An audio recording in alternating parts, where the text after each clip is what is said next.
অসফল হওয়ার কারণ আমরা নিজেরাই।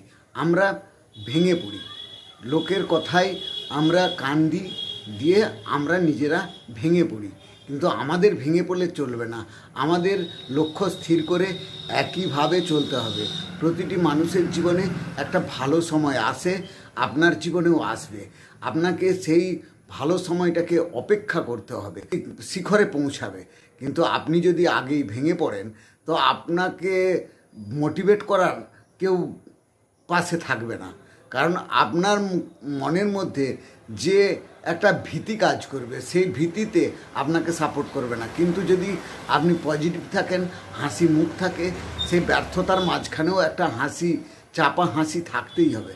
সেই চাপা হাসি দিয়ে আপনি দেখবেন আপনার প্রতি আকৃষ্ট হবে মানুষ, আকৃষ্ট হলে তাদের আশীর্বাদ পাবেন, সে আশীর্বাদ আপনাকে শিখরে পৌঁছে দেবে।